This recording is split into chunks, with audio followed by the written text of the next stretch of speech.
দর্শক, আপনারা জানেন যে গতকালকে 10 তারিখ 7 মাস 2026 রোজ শুক্রবার ময়মনসিংহ ত্রিশাল উপজেলা ধুরিরামপুর 8 নং ওয়ার্ডের সরকারি ফিশারি সংলগ্ন যে মসজিদটি, মসজিদে আল আকসা জামিয়া মসজিদ, গতকালকে এই জায়গা থেকে আমাদের ত্রিশাল মোহাম্মদিয়া তাহফিজুল কোরআন মাদ্রাসার মুহতামিম হাফেজ নাজমুল হাসান সাহেবের বাইকটি চুরি হয়ে যায়।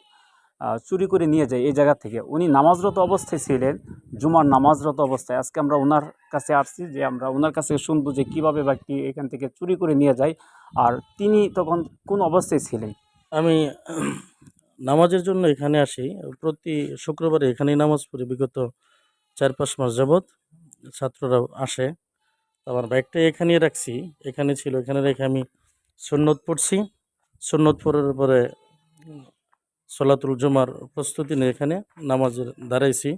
দাঁড়ানোর সাথে সাথেই বাইকটা শুনে যে চুরি হয়ে গেছে।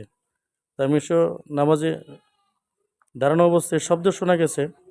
আমি নিয়ত ছাড়িনি, আবার নামাজ ছাড়িনি, কারণ হয়তো ভাবছি যে রাস্তায় কোনো গাড়ি চলে গেছে, এই জন্য শব্দ হয়েছে। আমার গাড়িটা ছিল হোন্ডা লেবু 110 সিসি, লাল রঙের, বালুকা শোরুম থেকে কেনা। বাম পাশের লুকিং গ্লাসটি নাই।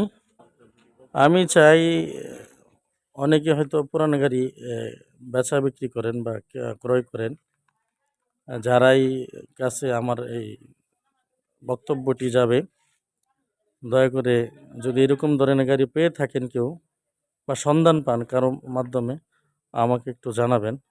বিশেষ করে ত্রিশাল উপজেলা প্রশাসনের কাছে আমার আকুল আবেদন থাকবে, আমার বাইকটি যেন সন্ধান করে দিতে পারেন ওনারা যেন সর্বোচ্চ চেষ্টা করেন, এটাই আমার কাম্য।